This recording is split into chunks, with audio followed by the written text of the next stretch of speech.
Este es un seminario que el Señor nos ha puesto en nuestro corazón. El seminario se denomina El panorama actual del final de los tiempos a la luz de la escatología bíblica. Quiero advertir positivamente que vamos a estar muy concentrados en la palabra, en las escrituras, porque la palabra segura, la palabra profética más segura es la palabra del Señor, y ahí está consignado todo el devenir del pasado, del presente y del futuro de la humanidad. El objetivo principal es presentar a la comunidad cristiana, a los presentes en este momento, ese análisis, ese estudio cronológico, ordenado y revelado. Le pedimos al Señor que haya revelación en el corazón de cada uno de nosotros. Lo que se va a decir es responsabilidad del expositor. Si no compromete para nada a la iglesia, alianza con Dios, van a decirse de pronto temas que no se tocan a menudo, que van a tocar la fibra.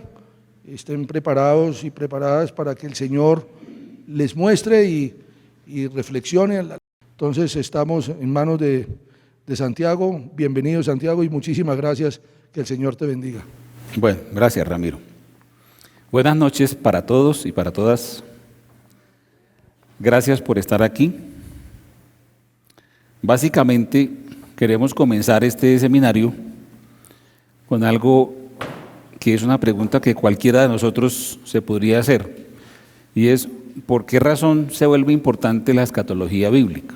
¿Por qué estudiar escatología? Yo creo que hace unos 5 años o incluso 4 años, pues todos nosotros como cristianos hemos sabido que existen muchas posiciones escatológicas, pero de pronto nunca nos hemos puesto a pensar si eso tiene o tenía una relevancia para nuestras vidas en su momento, porque finalmente, digamos que el común sentir de los cristianos era: bueno, la escatología es muy enredada, tiene muchas posiciones y finalmente mi salvación no está comprometida si yo tengo una u otra posición, ¿cierto? Entonces, al no estar la salvación comprometida, pues digamos que no se veía una motivación para ponerse a estudiar la escatología de una forma profunda, porque no estaba comprometida la salvación. Eso era lo que en su momento, pues, yo creo que todos lo hemos vivido y lo hemos dicho para nosotros mismos. El asunto es que si el Señor Jesucristo dijo alguna vez que ni una jota ni una tilde de su palabra sobra, ¿cierto? Entonces tampoco sobra la escatología, y por lo tanto no sobra el Apocalipsis, y por lo tanto no sobra el libro de Daniel, y por lo tanto no sobran todas las profecías que hay en todos los profetas sobre escatología, y por lo tanto no sobra el capítulo 24 de Mateo, ni el 21 de Lucas, ni sobran las profecías de Pablo en las Tesalonicenses, ni en 1 Corintios, etc. Eso no sobra. Entonces, el tema de la escatología es un tema al cual tenemos que acercarnos primero con mucha reverencia y con mucho respeto, y segundo, tenemos que abordarlo a partir de las Escrituras, de tal manera que las verdades bíblicas que podamos extraer del estudio de las Escrituras en la escatología bíblica sean realmente eso, sean verdades bíblicas. ¿Ok? Y lo que no podamos extraer como verdades bíblicas, tenemos que resumirlas o aceptarlas simplemente como conjeturas, pero no podemos hacer doctrinas sobre lo que no podamos extraer de las Escrituras, ¿sí? Entonces me voy a tomar un tiempo primero para hacer una pequeña introducción precisamente de la importancia de la escatología bíblica, o sea, desde el punto de vista de las Escrituras. El hermano Ramiro muy amablemente nos va a colaborar con unas lecturas bíblicas. Vamos a hacer primero un paralelo a modo introductorio con ciertas doctrinas que en la época de Jesucristo no eran 100% claras. Y vamos a ver el Señor cómo abordó esas doctrinas que no eran 100% claras. Una de esas doctrinas era, por ejemplo, la famosa pregunta sobre la resurrección. Si miramos en Mateo 22, del versículo 23 al 33, hermano Ramiro. Mateo 22, 23 al 33 de la palabra dice: aquel día vinieron a él los saduceos que dicen que no hay resurrección y le preguntaron, diciendo: Maestro, Moisés dijo, si alguno muriere sin hijos, su hermano se casará con su mujer y levantará descendencia a su hermano. Hubo pues entre nosotros 7 hermanos. El primero se casó y murió, y no teniendo descendencia, dejó su mujer a su hermano. De la misma manera también el segundo y el tercero hasta el séptimo. Y después de todos murió también la mujer.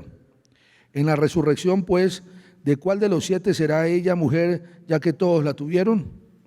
Entonces respondiendo Jesús les dijo: erráis, ignorando las Escrituras y el poder de Dios, porque en la resurrección ni se casarán ni se darán en casamiento, sino serán como los ángeles de Dios en el cielo.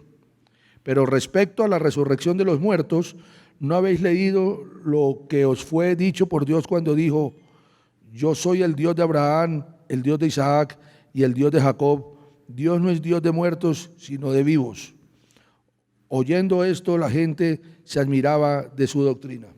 Lo primero que Jesús les dijo a los saduceos es que estaban equivocados porque ignoraban las Escrituras y el poder de Dios.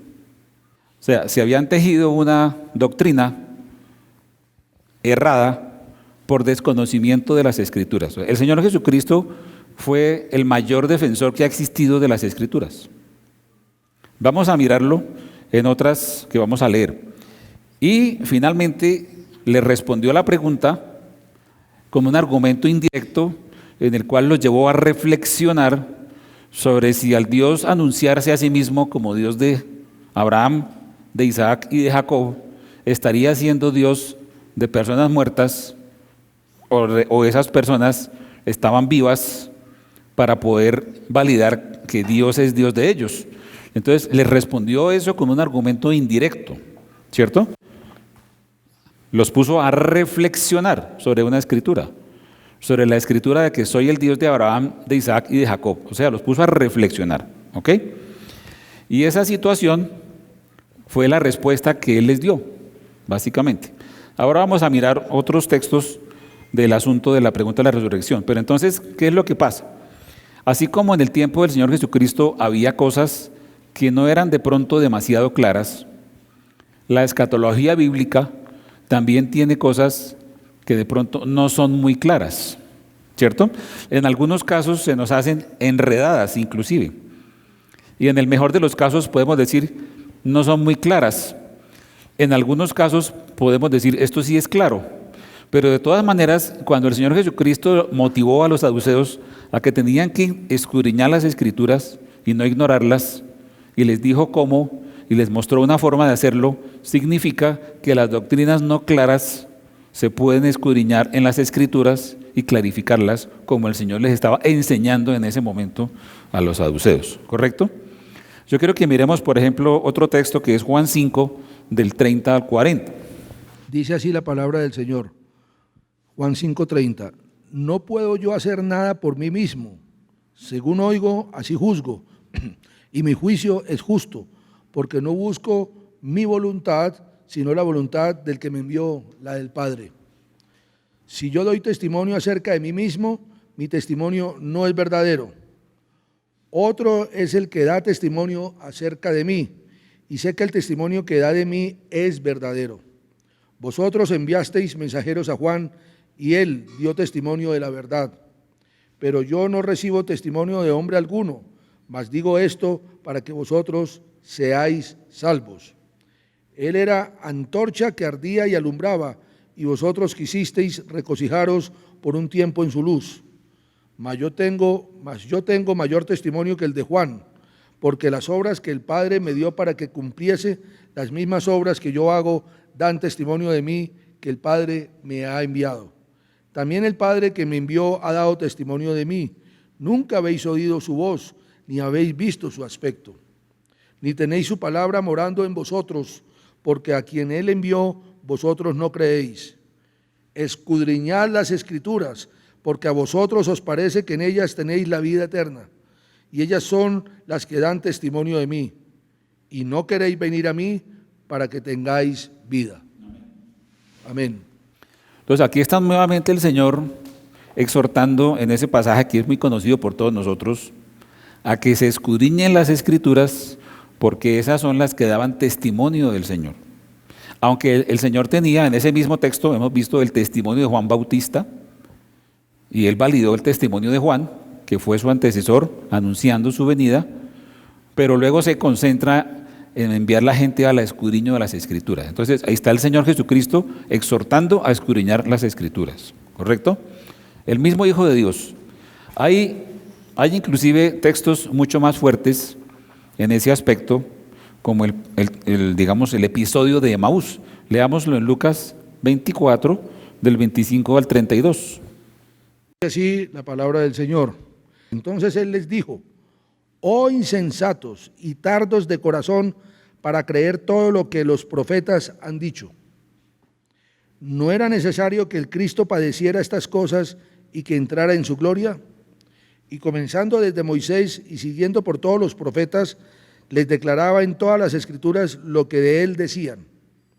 Llegaron a la aldea a donde iban, y él hizo como que iba más lejos.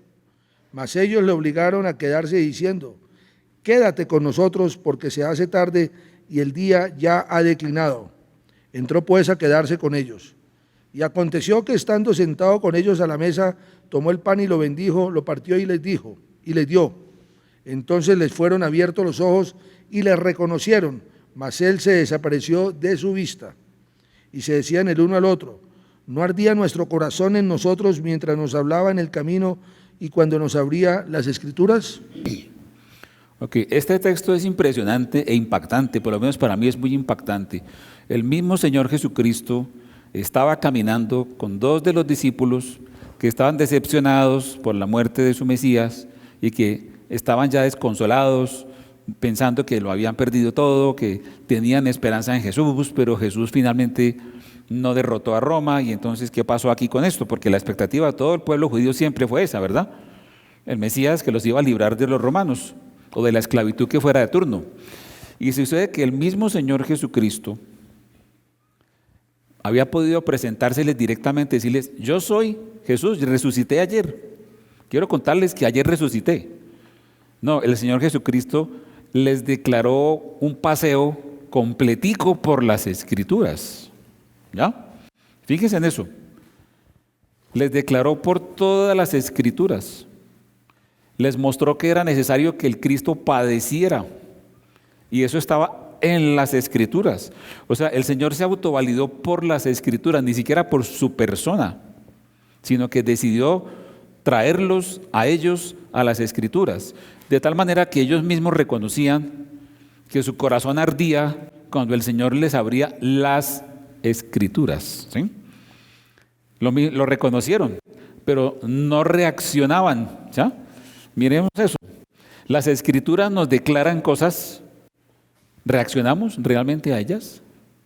¿O reaccionamos a qué? Esa es una pregunta para hacernos. ¿La Escritura hace arder nuestro corazón?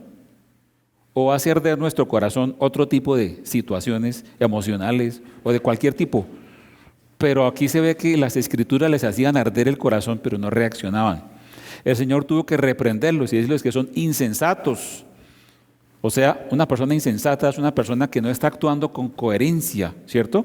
Porque si la Escritura le dice una cosa, ellos siguen insistiendo en otra, significa que eso está incoherente. Insensatos, tardos de corazón para creer todo lo que los profetas han dicho. Escrita la palabra de Dios. Como vio que no reaccionaban, y al final el Señor tuvo misericordia. Cogió el pan y lo partió, y muy posiblemente se le vieron los clavos en las manos. Y entonces se dieron cuenta que era el Señor. Al instante Él desapareció y los dejó con el interrogante. Ahí mismo se devolvieron para Jerusalén, no importaba la hora que fuera, a decirle a los demás que el Señor se les había aparecido, ¿cierto? Pero la forma como el Señor abordó la situación fue a través de las Escrituras. O sea, eso es algo demasiado importante y se va a volver muy importante en el tema escatológico, demasiado importante, porque finalmente tenemos que abordar la escatología y en la práctica todo lo que la escatología tiene que representar para la iglesia lo vamos a tener que abordar viendo y creyendo en las Escrituras, así nuestros ojos vean otra cosa, así se nos pasen o los engaños de una forma o de otra, así haya señales, prodigios y descienda fuego del cielo, como dice en el Apocalipsis. Tenemos que afianzarnos en las Escrituras porque la palabra escrita es la única que es segura y el Señor Jesucristo puso a las Escrituras por encima de su propio testimonio físico, que estaba caminando con ellos y ni siquiera lo quiso decir de primeras, sino que lo dejó como postre para el final, compadecido por su incredulidad. Eso es una cosa que queremos hacer mucho énfasis, porque finalmente es el ancla firme del alma, manifestada en las Escrituras, lo que nos va a dar la capacidad para soportar lo que haya que soportar.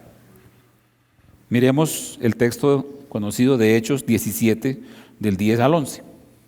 Hechos 17, 10 y 11. Inmediatamente los hermanos enviaron de noche a Pablo y a Silas hasta Berea, y ellos, habiendo llegado, entraron en la sinagoga de los judíos. Y estos eran más nobles que los que estaban en Tesalónica, pues recibieron la palabra con toda solicitud, escudriñando cada día las Escrituras para ver si estas cosas eran así. Miren ustedes la combinación de lo que es las Escrituras y el poder de Dios. Cuando el Señor Jesucristo le dijo a los saduceos, erráis ignorando las Escrituras y el poder de Dios, dos cosas, ¿cierto? Ellos recibieron el mensaje de la salvación a través del poder de la predicación, o sea, estemos hablando del poder de Dios, pero se fueron a confirmarlo en las Escrituras, ¿sí? Pero había las dos cosas. Lógicamente, cuando Jesucristo hablaba, sus corazones ardían, en el caso de los discípulos de Maús, ahí está presente el poder de Dios, pero las Escrituras validaban eso. Esas son dos grandes piernas de la revelación de Dios en nosotros, en la iglesia.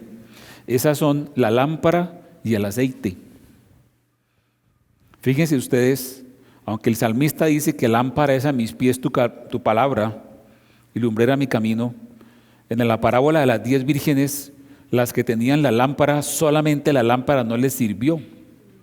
Tenían que tener el aceite, que es el Espíritu, el aceite de la unción, el poder de Dios. Esos dos ingredientes conforman una luz que nos permite ver cuándo va a venir el esposo, ¿correcto? Y por eso las que tenían aceite en su lámpara fueron las que entraron con el Señor a las bodas y las otras se les cerró la puerta. Cuando uno no puede ver, pero cree que tiene la palabra, es porque le falta el otro ingrediente. Son dos ingredientes, la lámpara y el aceite. Una sola no sirve, son los dos. Por eso el Señor les dijo, las Escrituras y el poder de Dios. Por eso se cumplió en los discípulos de Maús. El poder de Dios les hizo arder sus corazones, pero por las Escrituras les abrió y les declaró por qué el Mesías tenía que pasar todo lo que pasó. Los bereanos igual fueron impactados por el poder de Dios, pero luego lo validaron en las Escrituras para confirmar que todo lo que les decían era verdad. Entonces, eso es un principio bíblico que nos tiene que acompañar en cualquier cosa. Y en este caso de la escatología es igual. Todo se tiene que cumplir en el mismo sentido, en la misma dirección, porque finalmente es lo que el Señor Jesucristo nos enseñó. Miremos, por ejemplo, en 1 Pedro 1, del 10 al 12. Dice así la palabra: los profetas que profetizaron de la gracia destinada a vosotros, inquirieron y diligentemente indagaron acerca de esta salvación, escudriñando qué persona y qué tiempo indicaba el Espíritu de Cristo que estaba en ellos, el cual anunciaba de antemano los sufrimientos de Cristo y las glorias que vendrían tras ellos. A estos se les reveló que no para sí mismos, sino para nosotros, administraban las cosas que ahora os son anunciadas, por lo que os han predicado el Evangelio por el Espíritu Santo enviado del cielo, cosas en las cuales anhelan mirar los ángeles. Amén.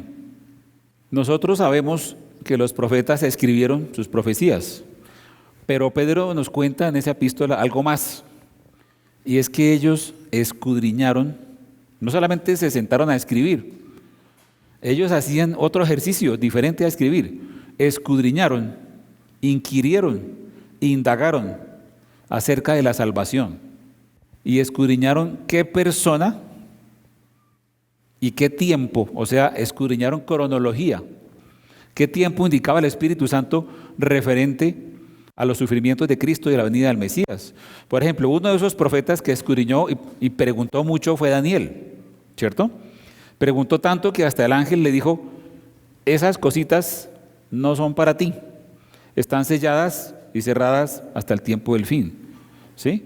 Pero él escudriñaba. Cuando él quería saber si la cautividad iba a terminar, le dijeron: sí, señor, mire, van a pasar 70 semanas y va a pasar esto, va a venir el Mesías en la número 69, pero le van a quitar la vida, y va a pasar esto otro. O sea, sí va a ocurrir, pero no es como usted se lo imagina, de otra forma. Entonces la Escritura dice que los profetas escudriñaron diligentemente qué tiempo indicaba el Espíritu y qué persona era Cristo. En los Hebreos se nos dice que muchos de ellos pues murieron sin haber recibido, sin haber visto con sus ojos la verdadera efectividad de lo que predicaron, la revelación de Cristo, que finalmente todo el Antiguo Testamento es para apuntar a Cristo. Ellos saludaron desde lejos esa promesa, pero sabiendo que de una u otra forma también iba a ser para ellos, pero no la vieron en su momento, pero sí indagaron, sí escudriñaron, sí preguntaron, sí inquirieron. Eso lo hicieron los profetas. ¿Basado en qué? Basados en lo que el Señor Jesús les reveló, en lo que Dios les reveló y que quedó consignado en lo que después se volvió la ley y los profetas, o sea, en las mismas Escrituras. ¿Correcto? Miremos 2 de Pedro 1, del 17 al 20. Pues cuando él recibió de Dios Padre honra y gloria, le fue enviada desde la magnífica gloria una voz que decía: este es mi Hijo amado, en el cual tengo complacencia. Y nosotros oímos esta voz enviada del cielo cuando estábamos con él en el Monte Santo. Tenemos también la palabra profética más segura, a la cual hacéis bien en estar atentos como a una antorcha que alumbra en lugar oscuro, hasta que el día esclarezca y el lucero de la mañana salga en vuestros corazones. Entendiendo primero esto, que ninguna profecía de la Escritura es de interpretación privada. Fíjense ustedes que ahí el apóstol Pedro en esa carta está refiriéndose a la experiencia del monte de la transfiguración, ¿cierto? Del monte Tabor, porque está hablando ahí textualmente de que vieron la gloria del Señor, la magnífica gloria, y la voz que decía que este es mi Hijo amado en el cual tengo complacencia. Es una referencia directa a lo que pasó en el episodio de la transfiguración, ¿correcto? Y sin embargo, aún con esa visión que tuvieron con el Señor Jesucristo al lado, donde fuera de eso aparecieron Moisés y Elías, y los cubrió una nube, y hubo una luz maravillosa, y luego una voz audible, todo eso, ellos dicen que eso no es suficiente. Ahí está diciendo el apóstol Pedro que eso no es suficiente. Y dice, y nosotros tenemos también la palabra profética más segura. O sea, está diciendo que aún la palabra profética es más segura que la visión de la transfiguración que tuvieron con el Señor Jesucristo. ¿Habían pensado en eso? La palabra profética más segura que la experiencia misma de la transfiguración. Uno diría, bueno, pero es que si tuvieron esa experiencia de la transfiguración, pues ya con eso, ¿cierto? Suficiente ilustración, Señor. No, la palabra profética es más segura. O sea, eso es una cosa que nos debe impactar. Porque fíjense ustedes, en toda la Escritura está autovalidándose de esa manera. ¿Y por qué nos debe impactar? Porque nos va a tocar aferrarnos a la palabra escrita de Dios para muchas cosas que están pasando y que van a pasar. Y si no tenemos esa palabra escrita como fuerte ancla del alma, como lo dice en otra parte en Hebreos, vamos a tropezar, nos vamos a deslizar o vamos a tomar decisiones equivocadas. Volvamos otra vez a la pregunta de la resurrección. ¿Qué se conocía en la época de Jesucristo sobre la resurrección? Por ejemplo, en los Salmos se conocían las promesas de que Dios iba a dar un reino eterno a David, ¿cierto? Y que David iba a tener un reino eterno. Entonces, de pronto el hecho de tener un reino eterno, pues podría dar la idea de que David se iba a levantar al final y iba a volver el rey eterno, ¿cierto? Digamos que era una forma de conjeturar algo sobre una resurrección, pero no era del todo clara esa aseveración. Miremos, por ejemplo, Daniel 12:13.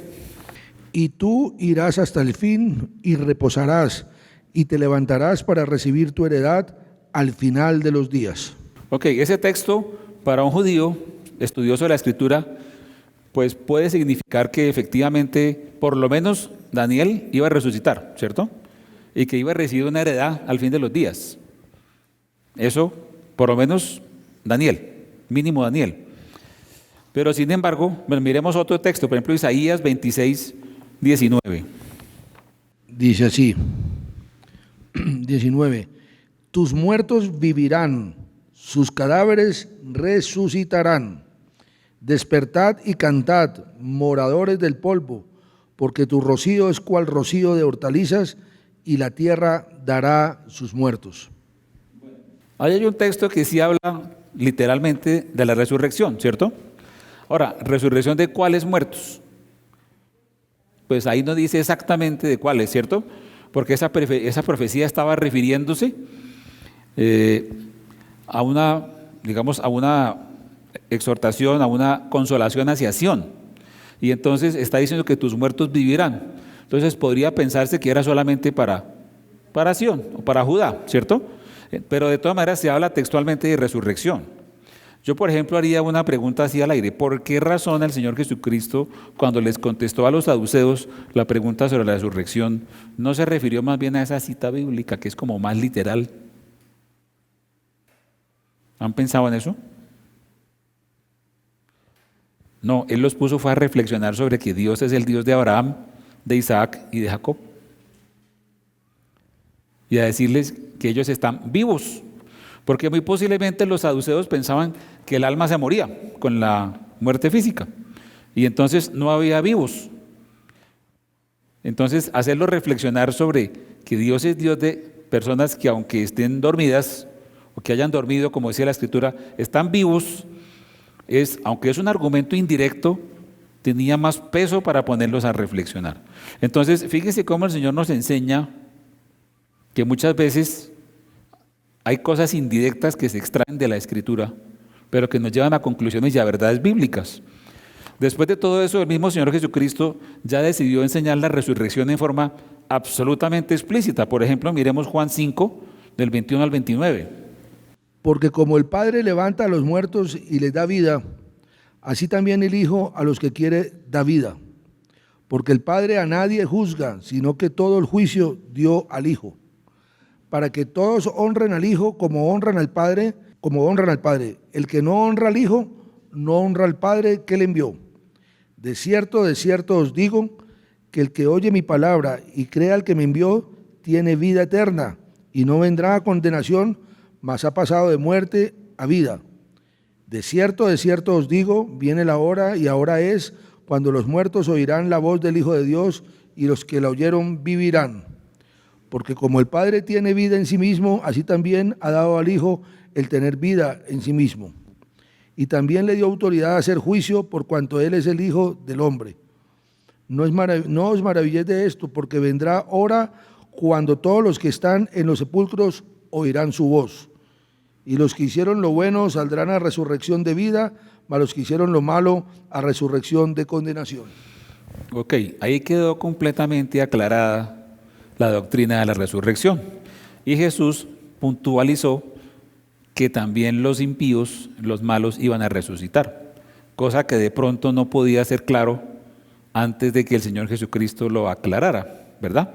Entonces vemos como una doctrina de la resurrección de los muertos que no era del todo clara en el Antiguo Testamento, pero que había unos indicios que si de pronto algún buen estudioso de las Escrituras lo descubría, pues podía entender que siendo Dios de Abraham, Isaac y Jacob era un Dios de vivos, o sea que esas personas no habían desaparecido, sino que estaban vivas. Sin embargo, aquí ya explícitamente aclaró esa doctrina. Correcto. Entonces, la escatología bíblica es más o menos parecida. Hay un secreto escatológico, y es que, por ejemplo, al profeta Daniel le dijeron, cuando insistió mucho en la pregunta, en el capítulo 12, le dijeron, anda Daniel, porque estas cosas están selladas y cerradas hasta el tiempo del fin. Entonces, Uno dice, bueno, entonces, ¿para qué me dijeron todo eso? Bueno, el Señor tiene un propósito, ¿cierto? Y si vemos en el tiempo del fin, el libro que tiene sellos, o el libro que está sellado, es abierto poco a poco. Los sellos se quitan de uno en uno. Paulatinamente se va develando el secreto de Dios. Así como el Señor Jesucristo decidió finalmente enseñar explícitamente la doctrina de la resurrección, llegó el momento de destaparlo. Así de igual forma también llega el momento en que esos sellos se tienen que abrir y se tienen que destapar los misterios de Dios. Y nosotros como iglesia del Señor somos responsables de estar allí escudriñando las Escrituras, porque ese rollo, ese libro cuyos sellos están siendo abiertos, no es otra cosa que la Escritura, hermanos. ¿Sí? Y es lo que a Daniel le dijeron que iba a ser sellado hasta el tiempo del fin. Pero el tiempo del fin, cuando llega, se tienen que abrir los sellos, porque si no, entonces ese hasta el tiempo del fin no sería cierto, ¿verdad? Si todo sigue oculto, entonces ¿cuándo se va a cumplir eso? ¿Cuándo se va a ver? Bueno, para eso estamos, para escudriñar las Escrituras, precisamente. Finalmente leamos la cita de Juan 6, 39 al 59. Y esta es la voluntad del Padre, el que me envió, que de todo lo que me diere no pierda yo nada, sino que lo resucite en el día postrero.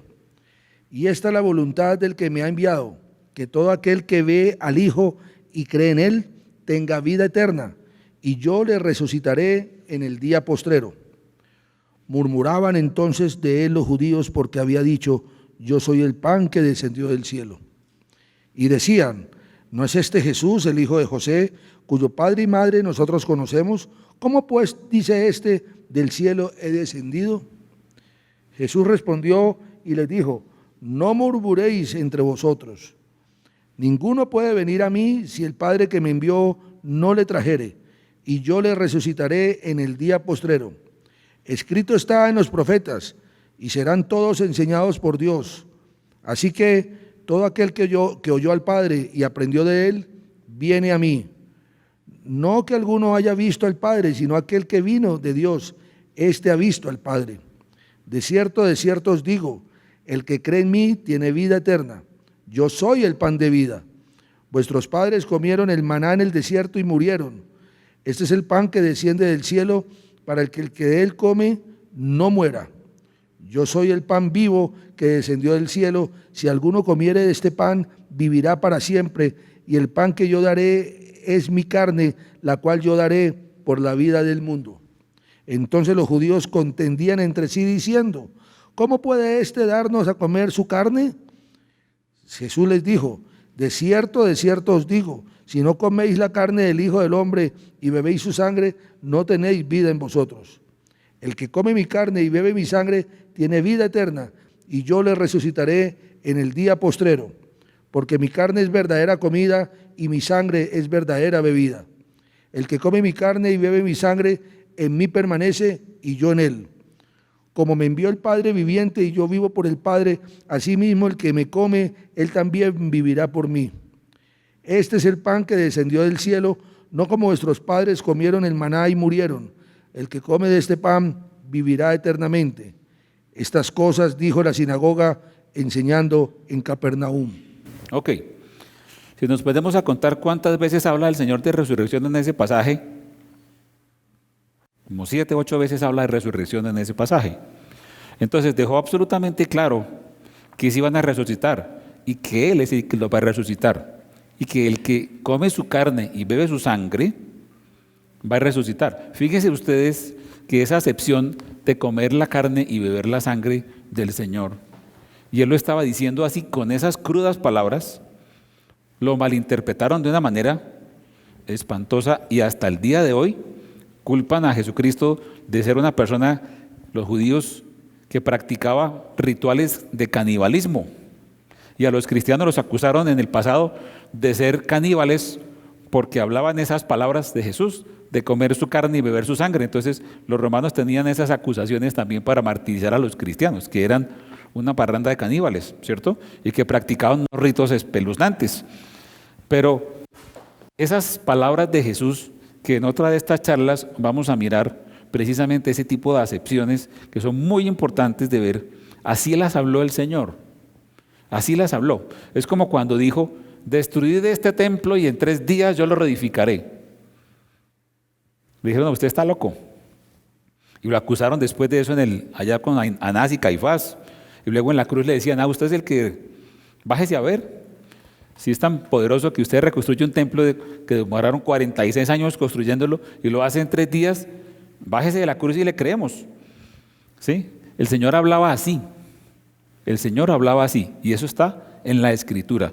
Esto lo voy a hacer en énfasis porque después vamos a ver ciertas aseveraciones escatológicas que están en la misma forma expuestas y que se han interpretado literal y de pronto eso genera confusiones. La verdadera enseñanza de este módulo que estamos avanzando, el Señor quiere que le descubramos por las Escrituras. La escatología tiene actualmente misterios que se deben estudiar por las Escrituras. Preponderancia absoluta de las Escrituras.